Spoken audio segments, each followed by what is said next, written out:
नमस्कार। आप देख रहे हैं स्पेशल कवरेज न्यूज।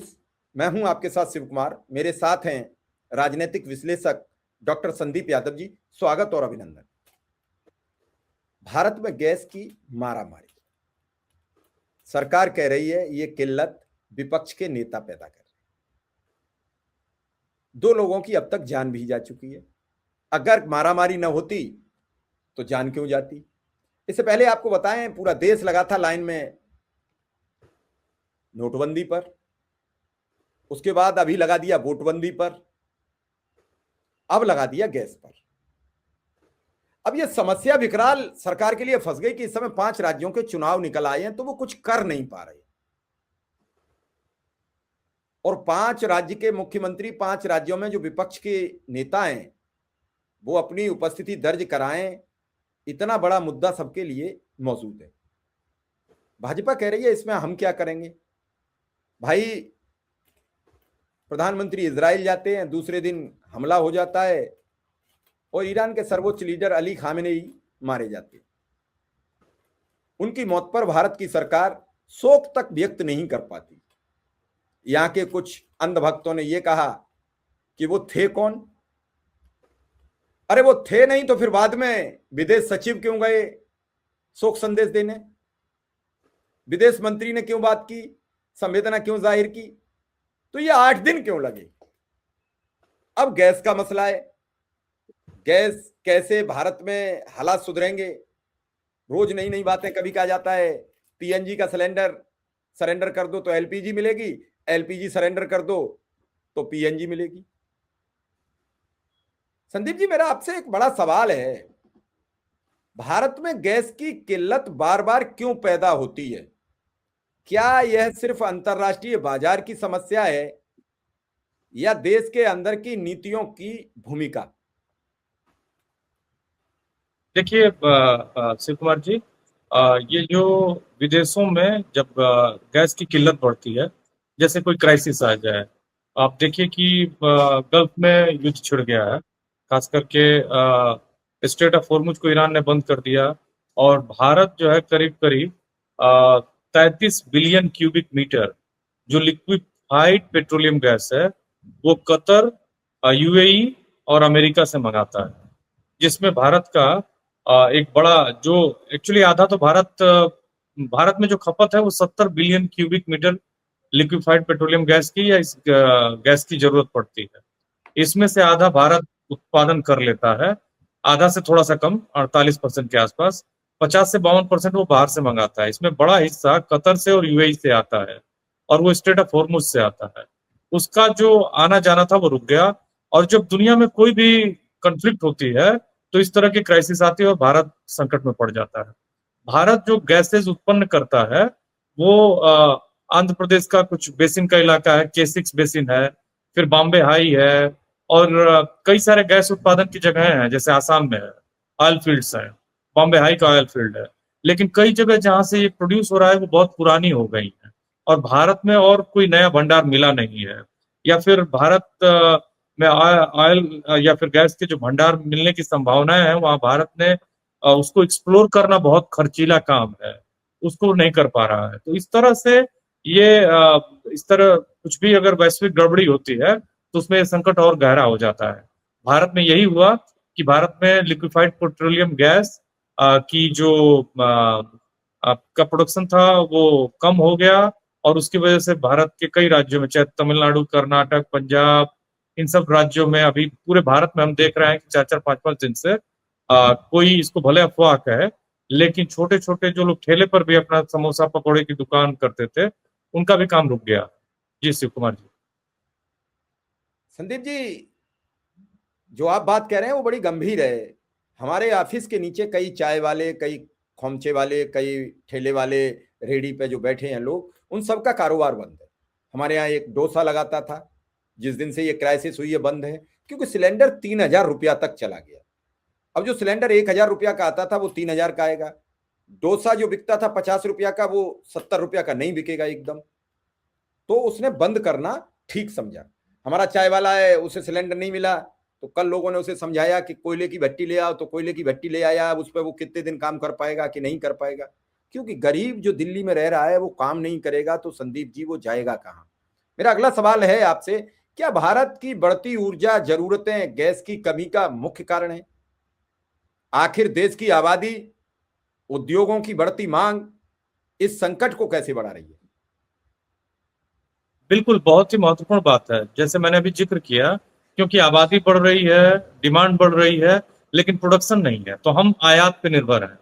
और आयात में कोई भी जब आयात के क्रम में डिसरप्शन आता है, तो अब देखिए चाय कोयले की भट्टी पे बन रही है, वो भी कितना प्रोड्यूस कर पाएगा? नहीं कर पाएगा।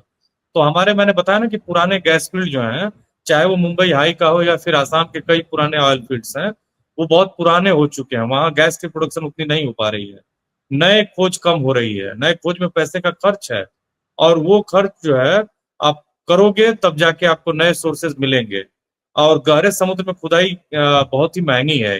डीप सी ड्रिलिंग जो है ना वो बहुत महंगा काम है, और मांग लगातार बढ़ती जा रही है। आपने देखा कि लगातार लोग जो हमारे पास पहले जो सोर्सेस थे एनर्जी के, उससे हट के और इन पर शिफ्ट हो रहा है। तो भारत एक बहुत बड़ा देश है, 150 करोड़ की आबादी, 1.5 बिलियन की आबादी है। तो ऐसी स्थिति में संकट बढ़ेगा ही, कम नहीं होगा। जी शिव कुमार। संदीप जी, अंतरराष्ट्रीय राजनीति का गैस संकट से क्या संबंध है जो अभी मौजूदा चल रही है? जैसे रसिया यूक्रेन वार जैसी घटनाओं ने भारत के गैस बाजार को कैसे प्रभावित किया? इधर ये ईरान, इजराइल, अमेरिका वार ने कितना प्रभावित किया है, क्योंकि हम 90% गैस का आयात करते हैं। बिल्कुल सही बात है, हम 90% गैस का आयात करते हैं। और ये जो युद्ध है ना, इन सभी ने बहुत कुछ प्रभावित किया है। जैसे अब देखिए, ईरान इजराइल का जो इमीडिएट वार हुआ, स्ट्रेट ऑफ हॉर्मुज बंद हुआ, और वहां से हमारे जो भी जहाज आने में देरी हुई है, 2 आया है, अभी बाकी रुके हुए हैं, और इंडियन नेवी तैनात है।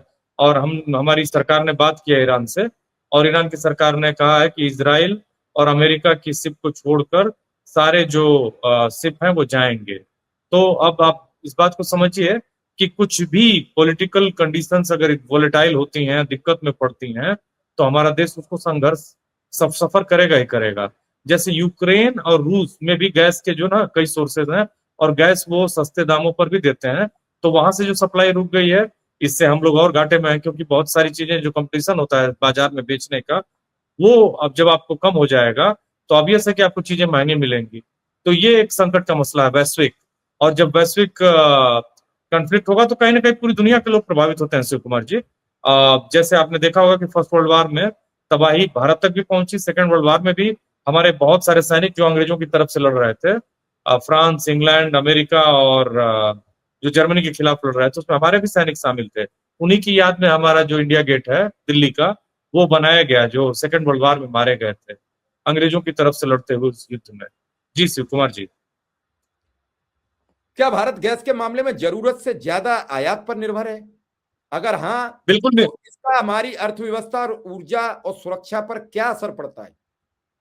बिल्कुल असर पड़ता है। जैसे हम आयात पर कतर से 41% की निर्भरता है, अमेरिका से 19% की, और यूएई से 13% की। ये हमारी निर्भरता। बाकी ऑस्ट्रेलिया रूस से खरीद लेते थे। रूस यूक्रेन का आपने अभी जिक्र किया युद्ध का, तो वो हमको नहीं मिल पा रहा है जितना मिलता था, तो उसमें कमी आई है। तो कुल मिला के हमारी निर्भरता तो दुनिया के दूसरे देशों पर है। अगर हमें आत्मनिर्भर बनना है तो फिर खोज करनी होगी, खोज के लिए डीप सी ड्रिलिंग करनी होगी, नए सोर्सेस पर रिसर्च इनोवेशन पे खर्च करना होगा। तो हम क्या कर रहे हैं, हमारे युवा जिनको साइंटिस्ट बनना है, वो मस्जिद में डीजे बजा रहे हैं और कांवड़ हो रहे हैं।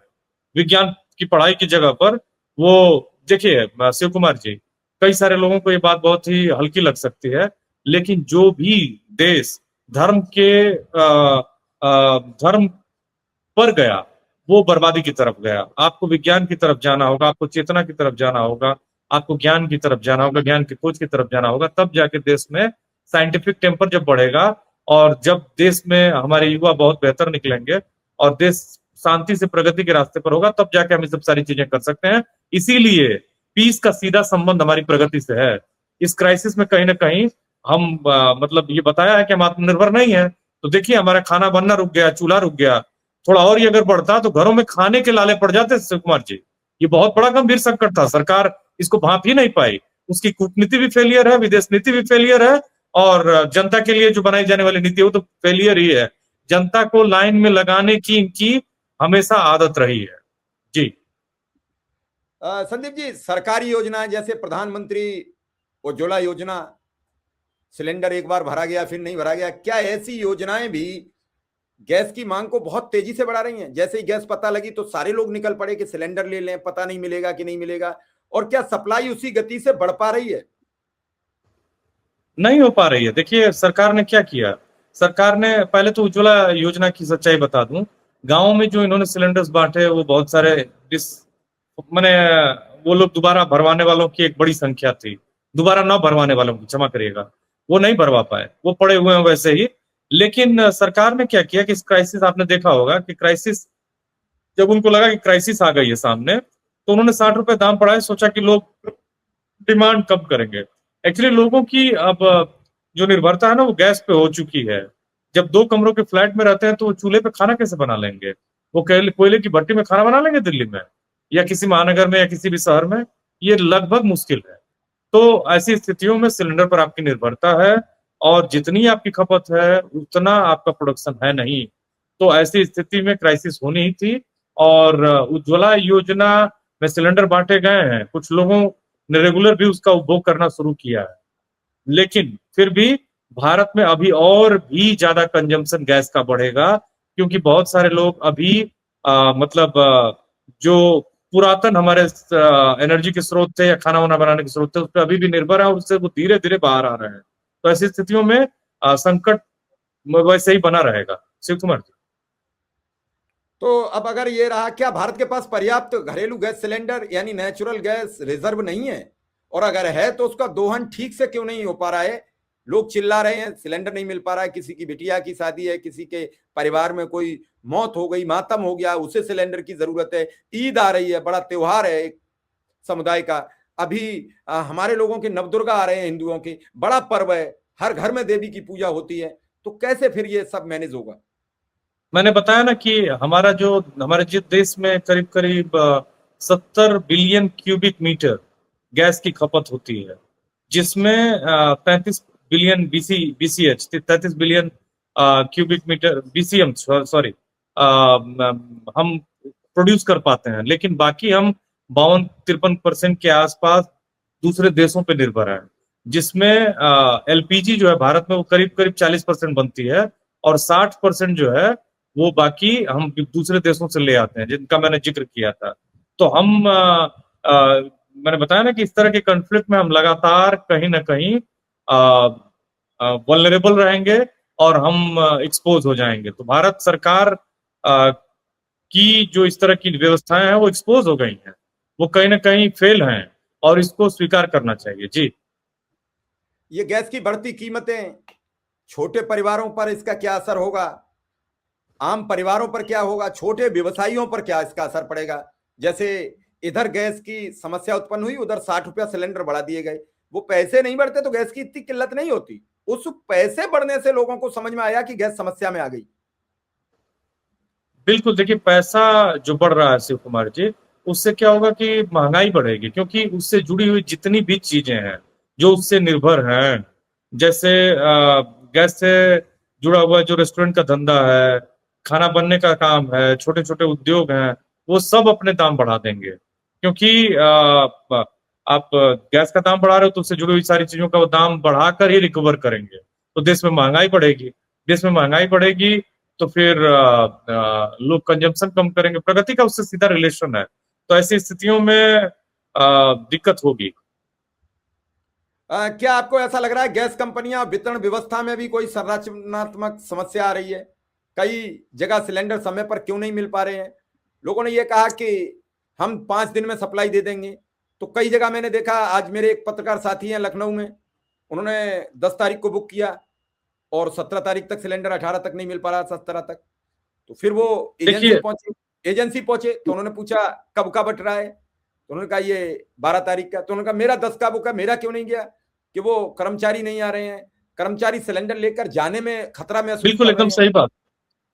तो इन सब चीजों से निजात कैसे बिल्कुल मिलेगी? बिल्कुल, निजात ऐसे ही है कि जब ट्रांसपेरेंसी रहेगी तभी निजात मिलेगी। आपने देखा कि बिहार में उप मुख्यमंत्री के ऊपर कालाबाजारी का आरोप लगा है कि उन्होंने सिलेंडर जबरदस्ती उठवा लिया।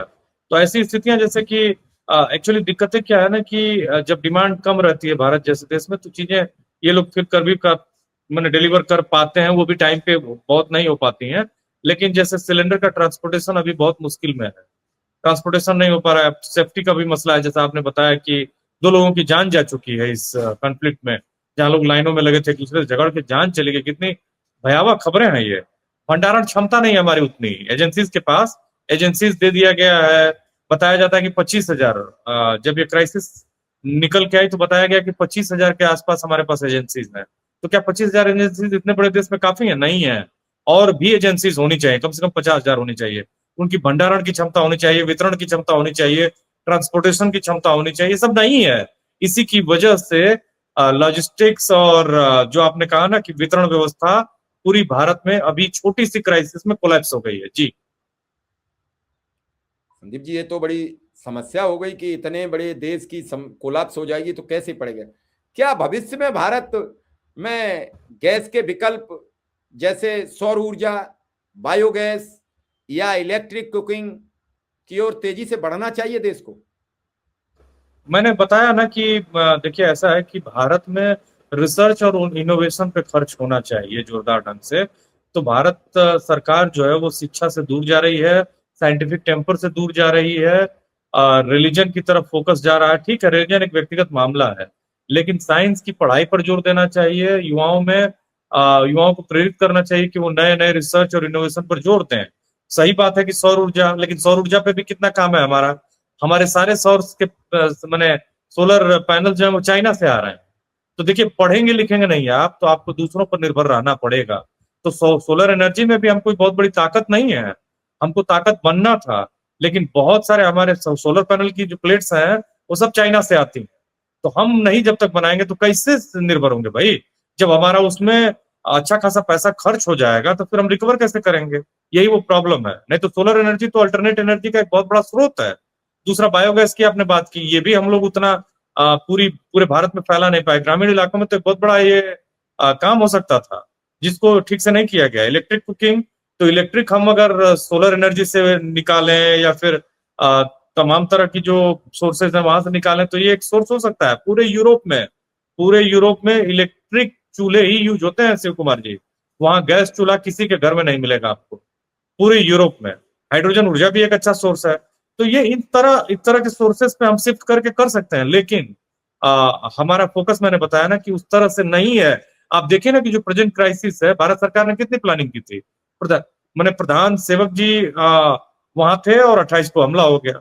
उसके बाद हमारे जो जो भी लोग नीति बनाने वाले लोग हैं, उनके पास इतना स्ट्राइक ही नहीं किया कि ये भी एक संकट हो सकता है। जबकि ईरान बहुत पहले से कह रहा था कि हम कुछ भी होगा स्ट्रेट ऑफ हॉर्मुज बंद कर देंगे। तो सोचिए कि हम नीति बनाने वाले लोग हैं, हमारे कितने अलर्ट हैं। नहीं है, इसी की वजह से क्राइसिस हुई है और आम आदमी बेचारा मारा जा रहा है। 2 लोगों की जान गई। भाई वो लड़ेंगे ही, उनको खाना पीना है, अपने बच्चों को भूखे कैसे कोई छोड़ सकता है? बच्चे घर पे रो रहे हैं, माताएं बहनें उनकी पत्नियां ताने दे रही हैं, क्या करेंगे वो? 2 आदमियों की जान चली गई गैस भरवाने के लिए। अगर ये खबर बनाई जाए तो पूरी दुनिया में कैसा मैसेज जाएगा? बड़ी आपने गंभीर बात की कि इस खबर को अगर, और अब सोशल मीडिया के जरिए खबर रोक नहीं सकते आप। नहीं खबर रोक तो कोई सकते। कोई बना देगा, नहीं रोक सकते। और इसी संसाधन से सभी सरकारें घबराई हुई हैं। आप ट्रंप का अभी जितना मजाक बना इस पूरे मुद्दे पर, किसी राष्ट्रपति का अब तक अमेरिका का नहीं बना होगा। लेकिन एक बिल्कुल और सही बात। सवाल है मेरा आपसे, अंतिम सवाल है, फिर हम गैस की और कुछ यूपी की बात करेंगे। अगर ऊर्जा कंपनियां सही नीति अपनाएं और सरकार सही नीति अपनाए तो क्या भारत गैस संकट से पूरी तरीके से बाहर निकल सकता है? इतनी बड़ी क्राइसिस तो नहीं आनी चाहिए। नहीं निकल सकता है शिव कुमार जी, लेकिन भारत का जो फोकस है ना वो दूसरी जगह। जैसे आप मान लीजिए अब एग्जाम देने जा रहे हैं, कोई भी एग्जाम जो 1 साल बाद होना है, आप 9 महीना पढ़िए मत, 2 महीना पढ़ के सोचिए कि निकाल लेंगे आप, ये संभव नहीं है।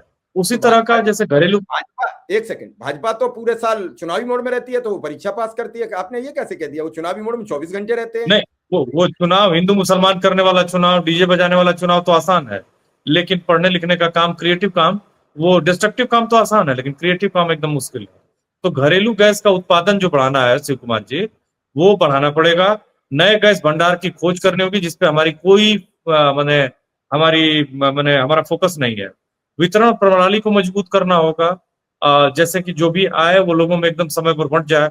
वैकल्पिक ऊर्जा ऊर्जा स्रोत जो अल्टरनेट एनर्जीज है ना, जैसे अल्टरनेट एनर्जी में सोलर बहुत बड़ा एक अल्टरनेट मामला है। भारत में बड़ा स्कोप है। भारत एक ऐसा देश है जहां साल के 8 महीने बहुत कड़ी धूप होती है राज्यों में, और वो एक बहुत बड़ा अल्टरनेटिव सोर्स हो सकता है। लेकिन भारत इस सौर ऊर्जा को भी चाइना की तुलना में कितना टैप कर पा रहा है शिव कुमार जी, आप यही आंकड़ा निकाल के देख लीजिए।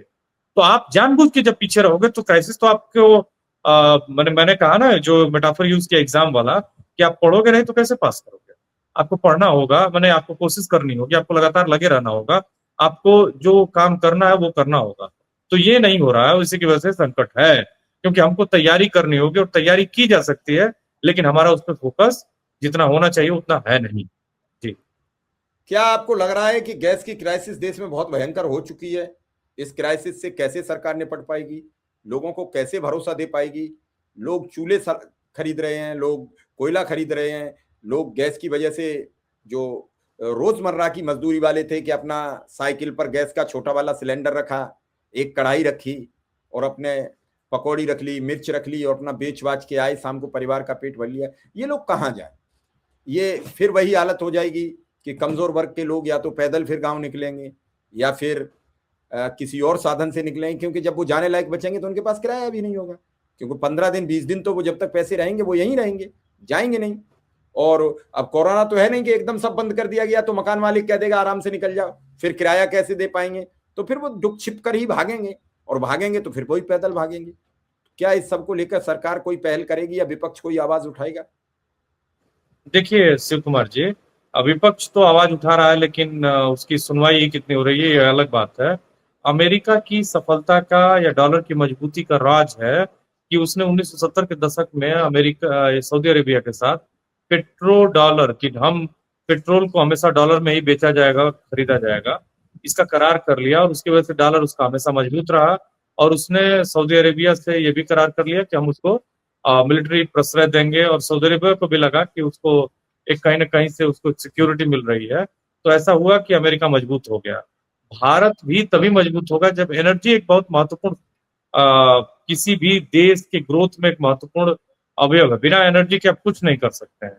तो एनर्जी से आपका खाना बनता है, सारा ट्रांसपोर्टेशन का सिस्टम चलता है, पूरा सिस्टम जुड़ा हुआ है। अगर उस पर आपका नियंत्रण है तो आप बहुत कुछ कर सकते हैं। भारत में इस पर कहीं कोई काम गंभीरता से नहीं हो रहा है जिसका कोई रिजल्ट दिखता हो। इसीलिए भारत बार बार दुनिया में कहीं भी कोई संकट हो रहा है तो उसकी वजह से भारत भी प्रभावित हो रहा है, और आगे भी होता रहेगा, क्योंकि भारत की जो निर्भरता है वो बहुत ज्यादा है। भारत को अगर आत्मनिर्भर बनना है तो अभी जिन सोर्सेज की हमने बात की उस पर अपने को मजबूत करना होगा, लगातार काम करना होगा, साइंटिफिक रिसर्च और इनोवेशन पर काम करना होगा, तभी जाके भारत वास्तव में एक मजबूत देश बन पाएगा ऊर्जा स्रोतों के मामले में। जी। आपने अभी कहा आत्मनिर्भर, प्रधानमंत्री जी कितने वर्षों से कह रहे हैं आत्मनिर्भर बन चुके हैं। बिल्कुल, आप कहने कहां से फर्क ये है कि वो कह रहे हैं, कहने से कोई काम नहीं हो जाता है, काम करने से होता है शिव कुमार जी। वो तो ठीक है, मैं उनके विचारों से मैं सहमत हूं उनकी बातों से, लेकिन करने से कितना आपने किया है वो करके दिखाइए ना। आपकी आपकी जो ग्रोथ रेट है, जो मनमोहन सिंह छोड़ के गए थे उससे उसके कितनी पास है, या आपने कितना उससे प्रगति की है वो उनको बताया ना आंकड़ों में। अभी तो इंटरनेशनल मॉनेटरी फंड ने भारत सरकार को डांटा था। उसने कहा था कि आपके सारे आंकड़े फर्जी होते हैं, आपकी जीडीपी के आंकड़े, आपकी जो अर्थव्यवस्था से जुड़े हुए आंकड़े हैं वो फर्जी हैं। उन्होंने उनको सी ग्रेड में डाल दिया। तो ये सब चीजें भी हैं। हकीकत एक दूसरी है। आत्मनिर्भर कहने से थोड़ा ही हो जाएगा कि हम आत्मनिर्भर कहते रहें, जैसे एग्जाम हमको पास करना है, अब हम कहते रहें कि हम पास हो जाएंगे साल भर शिव कुमार जी, और एग्जाम के दिन भी कहते हुए चले जाएं और पता चला कि रिजल्ट जो है जीरो हो गया। तो ये जो है ये वही मसला है, कहने से कुछ नहीं होता है, करने से होता है। चलिए, आपने बड़े समझाने का प्रयास किया है कि गैस की कैसे कैसे किल्लतों से बचा जा सकता है। समस्या इस बात की नहीं है, समस्या इस बात की है जब देश को गैस से लड़ना चाहिए तब प्रधानमंत्री जी वोट को लेकर 5 राज्यों में चुनाव लड़ गए। जब देश को प्रधानमंत्री को संभालने का वक्त आता है। आपको याद होगा कि 2021 में भी इन्हीं 5 राज्यों में चुनाव था, देश बड़ी गंभीर समस्या से जूझ रहा था। अभी तो गैस की समस्या, तब तो लाशें तैर रही थी, तब तो लाशें रोज हो रही थी, लोग रोज मर रहे थे, तब प्रधानमंत्री जी 24 घंटे चुनावी मोड में रहे। अब गैस को लेकर अगर आप सोचते हो कि सरकार कुछ सोचेगी, तो मुझे इस पर भरोसा कतई नहीं है। आप अपने भी दिमाग से काम करिए। मर जाना अच्छी बात नहीं है, गैस सिलेंडर के लिए प्रयास कीजिए। जान देना अच्छी बात नहीं है, चूल्हे का इंतजाम कीजिए, कोयले की भट्टी लीजिए और कुछ व्यवस्था कीजिए, क्योंकि इसके विकल्प है। उस समय कोरोना में विकल्प नहीं था, इसलिए लोगों की जान चली गई। सरकार ने वैक्सीन लगवा दिया, वैक्सीन की वजह से लोग मर रहे हैं, हार्ट अटैक हो रहे हैं लगातार, कोई ब्लड क्लॉटिंग हो रही है, किसी को कुछ हो रहा है। लेकिन सारी चीजों को हम तभी किसी पर थोप पाते हैं जब उसके आत्मनिर्भर हम उसके ऊपर हो जाते हैं। आपको मालूम है कि सरकार ने कई हजार करोड़ रुपया बैंकों को दिला दिया। आप पर एक कानून थोप के कि मिनिमम बैलेंस रखना होगा। भाई किसी के घर में हम पैसे रख रहे हैं, मिनिमम बैलेंस बना दिया। बहुत सारे लोगों को चले गए, किसी खाते में 1000 रुपया थे तो वो कोलैप्स हो गए, 1000 रुपये बैंक ने ले लिए। किसी खाते में 800 रुपया है, वो चले गए। अब ऐसे 1800 वाले जाने कितने लोग होंगे। बैंक सब फायदे में आ गए, जो बैंक डूब रहे थे। एनपीए से सब बैंक डूब रहे थे। एनपीए किस पर है? एनपीए बड़े व्यापारियों पर।